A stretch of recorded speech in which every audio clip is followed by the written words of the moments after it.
Hello everyone. Welcome back to STS. 사이언스, 테크놀로지, 이코노미, 스트래티지 등을 고민하는 곳입니다. 한국이 3일 연휴 시작되는 7일 날 새벽에 이스라엘 내에 팔레스타인 자치지구 중에 하나이죠. 가자지구. 거기 장악한 하마스 세력의 주도로 이스라엘에 대한 대규모 기습 공격이 있었고요. 이스라엘은 하마스 세력에 대한 전쟁을 선언을 했습니다. 전쟁 선언했다는 것, 무력 동원을 공식화한다는 거 아닙니까? 가자지구는 지금 봉쇄되어 있었는데 이번 기습 공격으로 일부가 뚫린 상태에서 기습 공격한 지 지금 3일이 지난 현재까지도 그 뚫린 지역 인근에서 전투가 계속 된다는 거 아닙니까? 우리의 주된 관심사가 뭐겠습니까? 두 가지 있는데 첫 번째로는 과연 시장이 어떤 반응 보일까? 글로벌 시장이 그래서 한국 시장도 여기에 놀래서 시급해서 요동칠 건가? 이게 가장 궁금하고요. 두 번째로 하마스가 왜 이런 대규모 공격을 지금 했는가? 과연 하마스에게 전면전 지속할 능력이 있는가? 지금 시작된 이 전쟁은 어떻게 전개될 것인가? 이런 게 이제 궁금할 것 같습니다. 그동안 하마스가 로켓 수백 발 규모로 쏘는 것은 아이언돔이라는 이스라엘 방공망이 대부분 요격했다는 거 아닙니까? 그래서 그냥 불꽃놀이 쇼 정도로 끝났는데 이번에는 한 7,000발 대규모 일시에 쏴버리니까 아이언돔이 오버플로우 생긴 거 아닙니까? 요격 시스템의 설계 용량 초과해서 결국 요격 실패했다. 이런 건데 이스라엘의 방위 체제에 허점이 드러난 거 아닙니까? 이게 상당히 흥미롭고요. 이스라엘의 향후 대응 방위 전략 어떻게 전개돼 나갈지 이것도 상당히 이제 궁금한 제목입니다. 그래서 한국도 배우고 또 보완해야 할 점이 엄청 지금 많을 것 같습니다. 한국 방위 시스템의 문제점, 한계 이런 것도 이번에 점검할 기회가 될 것 같습니다. 그래서 차제에 한국은 9.19 남북 군사합의 전면 파기하고요. 이런 짓거리한 역적 놈들 여적죄로 모조리 사형 집행해버리고 북한의 장사정포 등 이런 대한민국 타격 수단이 어떤 움직임 기미만 보이면 그냥 쏘기 전에 그냥 선제 타격에서 박살 내버려야 되지 않을까. 예. 우리 방위 전략을 이렇게 수정해야 되지 않을까 싶습니다. 예. 그래서 또 한편 글로벌 방위 산업이 한 단계 레벨업 되는 계기 될 거 아닌가. 그래서 이제 전쟁이 시작됐으니까 이제는 언제 어떻게 저게 끝날 것인가 이런 것을 고민을 해야 할 것 같습니다. 그래서 한번 해봤습니다. 예. 먼저 시장 반응을 보면은 이거 결국 찻잔속 태풍으로 끝나는 것 같습니다. 당연한 것으로 보이고요. 그래서 시장과 관련된 사실부터 일단 정리하고 여기를 평가를 해 보기로 하겠습니다. 다우지수 일교차가 대략 한 380포인트 이렇게 변동성 크게 보였지만 결국 197포인트 상승 마감했고요. S&P 500 지수 움직임도 최근 한 달간 약세 국면에서 회복되는 추세 되돌리지 못한 것 같습니다. 금값도 좀 크게 반등한 것 같지만은 추세, 한 달 추세를 보면은 지금 금값 하락 추세선에 있고요. 유가 중에서 이제 브렌트유 한번 보면은 WTI도 추세는 마찬가지니까요. 그래서 브렌트유 9월 하순 이후에 크게 하락했지 않습니까? 그래서 이번 사건 전쟁 발발로 하락세에서 좀 반등을 한 것 같지만 저는 더 오를 가능성은 낮다고 정리합니다. 가스 가격 상승세는 여전한데 이런 에너지 가격 흐름은 지난주에 제가 다른 영상 도중에 분석했던 것이 있지 않습니까? 유가 더 이상 오르기 힘들고 그렇다고 크게 내릴 것 같지도 않고 가스 가격은 한 5불선까지 상승을 열어두겠다. 이렇게 기본적으로 에너지 가격 전망에 대해서 이런 틀을 저는 갖고 있는데 여기에서 전쟁 때문에 더 이 기존의 분석의 틀에서 벗어날 것 같지 않다. 이렇게 정리되고요. 달러 지수도 한 105.8로 지금 직전 고점을 상향 돌파할 것 같지는 않습니다. 고점에서 지금 달러 지수가 내렸지 않습니까? 그러다가 살짝 지금 오른 것 같지만은 이번 여파로 그러나 전 고점을 다시 돌파할 것 같지는 않다 이런 뜻이고요. 미 국채 수익률도 보면은 상당히 차분한 반응을 보인 것 같습니다. 수익률 곡선 일드 커브 보면 전체적으로 미국채 수익률 한번 살짝 올랐는데 그러나 10년물은 오히려 상당히 하락한 그런 상황입니다. 그래서 이런 어떤 팩트들에 대해서 한마디로 금융시장의 영향이 거의 미미했는데 그 이유가 뭘까? 이걸 한번 정리를 해봤습니다. 하마스는 미국 등 서방에 의해서 테러 세력으로 지금 규정이 되어 있지 않습니까? 그렇다면 이번에 대규모 기습 공격의 성격이 뭡니까? 그거는 늘 하던 테러를 좀 세게 좀 크게 했다. 이 정도에 불과한 거 아닙니까? 여기서 이제 두 가지 질문이 제기되는데, 첫 번째로는 하마스의 공격이 이스라엘의 경제나 산업에 회복 불능 정도의 타격을 줄 수 있는가 이겁니다. 두 번째 의문은 과연 하마스가 지금과 같은 저런 대규모 공격을 지속할 능력이 있는가 이겁니다. 그래서 둘 다 부정적이지 않습니까? 하마스의 기습 공격이 이스라엘의 국가 기반 그 시설에 결정적 타격을 준 거 없는 것 같고요. 설사 있다고 해도 복구 가능하지 않겠습니까? 정상 국가인 이스라엘은 미국의 핵심 동맹입니다. 그리고 서방 시장에 접근할 수 있습니다. 그리고 서방 시장에서 중요 그 플레이어입니다. 그래서 결정적 장애 지금 일어난 것 같지도 않고요. 일어난다 하더라도 복구할 수 있다 이겁니다. 그래서 하마스의 저 대규모 공격이 이스라엘 경제도 지금 부수지 못한 정도인데 세계 경제가 도대체 무슨 영향을 받을 수 있겠습니까? 하마스가 글로벌 에너지 공급을 좌우할 능력이 있습니까? 없잖아요. 70년대 오일 쇼크와 같은 현상은 저는 불가능하다고 보는데, 그 이유가 말이죠. 오일 공급원이 70년대와는 비교할 수 없을 정도로 지금 다양화되어 있지 않습니까? 즉 중동 대체 공급원이 있고요. 그 다음에 중동에서 가령 이란 같은 곳은 이미 시장에서 제재를 받고 있지 않습니까? 그래서 어떤 규범적으로 본다면은 공식적으로는 이란 오일은 시장에 없는 겁니다. 이란 오일은 시장에 없는데 이란이 무슨 수로 어떤 에너지 시장에 타격을 줄 수 있습니까? 만약에 이란이 호르무즈 해협을 봉쇄할 수 있겠습니까? 저는 불가능하다고 봅니다. 만약에 이란이 호르무즈 해협을 봉쇄할 능력이 있다면 벌써 했겠죠. 벌써 했을 겁니다. 능력 없습니다. 그럴 능력이. 정말로 이란이 호르무즈 해협 봉쇄할 능력 없다는 겁니다. 미국의 항공모함이 종이배입니까?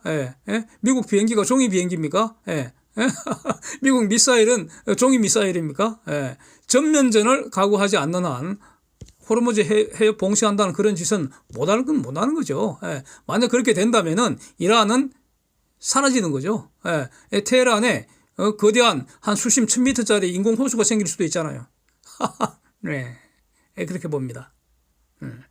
그래서 미국이 하마스를 테러 단체, 그리고 이번 공격을 테러 행위로 이제 규정을 했는데, 근데 지금 이스라엘과 사우디는 관계 지금 개선 중이지 않습니까? 그래서 오펙 등이 공식적으로 하마스 지지할 수 있겠습니까, 이거? 그렇게 해서 오일 공급 줄이고 그렇게 할 수 있겠습니까?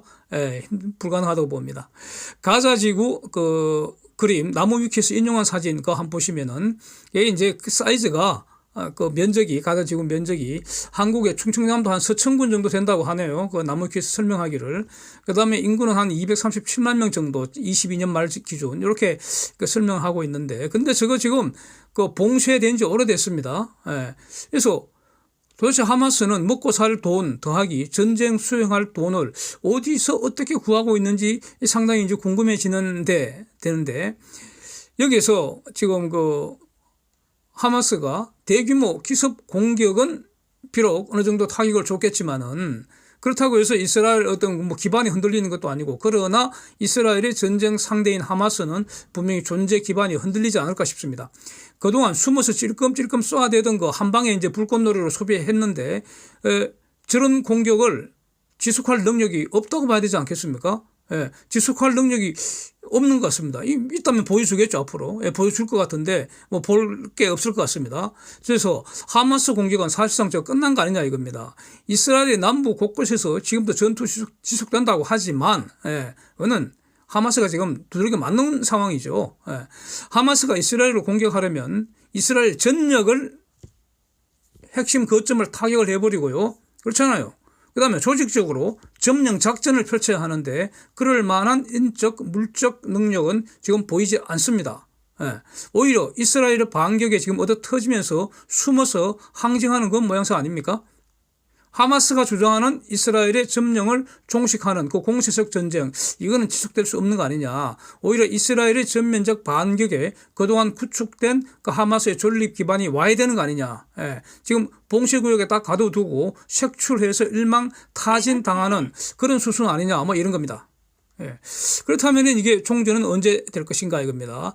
팔레스타인 내 반 이스라엘 항쟁 주도하는 조직 두 개가 있다는데, 이스라엘이 타겟으로 잡은 곳 1번 하마스 체제고 2번 이슬라믹 지하드 체제, 요 두 개 아닙니까? 이 두 곳 완전 해체 붕괴시키겠다는 거 아닙니까? 목표를 이스라엘이 지금 지금 그 전쟁의 목표를 이렇게 설정했기 때문에 달성하겠죠.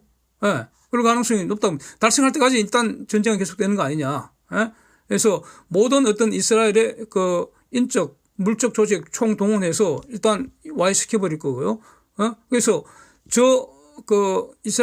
이스라엘에 반대하는 그 세력, 물리적 조직은 해체해버릴 거고, 인적 조직도 제거하지 않겠습니까? 수십 년 걸릴 수도 있겠죠. 수십 년. 예. 지금 시작했으니까. 그래서 기본적으로는 이스라엘이 끝내고 싶을 때 끝낼 텐데, 언제 끝내고 싶을 것이냐.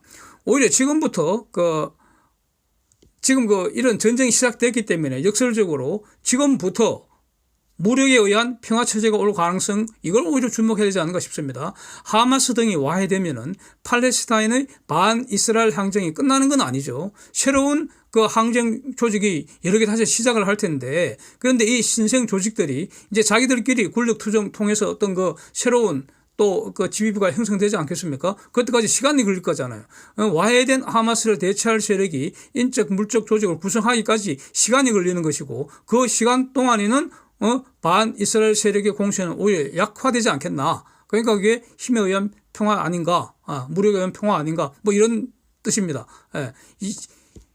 지난 주말에 있었던 그런 대규모 어떤 반격, 공세 이런 거는 한번 다 힘을 다 써버린 거 아닙니까? 그동안 축적된 힘을 몰래 축적시킨 힘을 다 사용해버렸는데 또 축적하는데 시간이 걸릴 거 아닙니까? 이런 뜻이죠.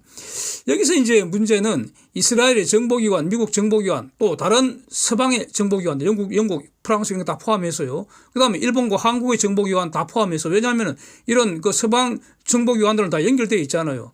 그런데 어떻게 한결같이 하나도 몰랐다는 겁니까? 이거 참 신기합니다, 이거. 도대체 이거, 모르는 건지, 진짜 모르는 건지, 아니면 모른 척 한 건지, 이거 진짜 궁금합니다. 예. 대규모 공격의 전제가 뭡니까? 오랜 기간 대규모 준비를 해야 하는데, 이걸 전혀 몰랐다는 게, 이게 이해가 안 됩니다. 매우 놀랍고요. 이해가 안 됩니다. 예. 그렇다면은 하마스 세력의 능력이 대단하다는 것인데, 과연 그럴지 의문이고요. 예. 그래서, 요거는 이번 전쟁과는 별개의 논점이 돼갖고 앞으로 계속 논쟁이 지속되지 않겠나. 하여튼 간에 글로벌 정보기관 체제 개혁이 진행되지 않을까. 이런 것도 이제 주목이 되고요. 예. 그래서 또 한편 누가 하마스에게 무기와 돈을 대주는 겁니까? 이거 무기는 만들든가 얻어오든가 둘 중 하나입니다. 만들든가 얻어오든가 둘 중 하나입니다. 예. 무기 없으면 싸울 수가 없고요. 예. 그래서 하마스가 자체적으로 무기 공장을 운영한다면은 이스라엘은 그거 딱 봐서 부사쁘겠죠. 끝나는데. 예, 그럼에도 불구하고 하마스가 계속 전쟁한다면 누구한테서 공고를 받았다는 거 아닙니까? 하마스에게 무기 공급하고 돈 지원해 준 그곳을 색출해서 응징하려고 할 겁니다. 그러니까 이것 때문에 이스라엘이 지금 선언한 전쟁의 목표 이거 달성하는데 시간 오래 걸릴 거다. 뭐 이렇게 저는 정리가 됩니다. 예, 시간 오래 걸린다는 거죠. 이번 전쟁이. 예. 그래서 이스라엘 하마스 전쟁이 단기적으로는 이렇게 진전된다고 하더라도 장기적으로는 지금 어떤 안보 체제, 이게 지금 글로벌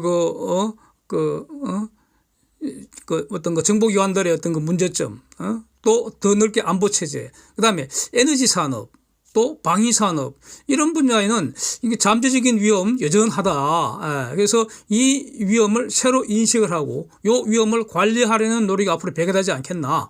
이렇게 봐야 될 것 같고요. 그러면은 이게 에너지 산업에는 오히려 기회로 작용할 가능성이 더 높지 않겠나. 에너지 산업의 위협 요인보다는 기회로 작용할 가능성이 더 높지 않겠나. 에너지 관련해서는 투자가 더 진행되어야 한다.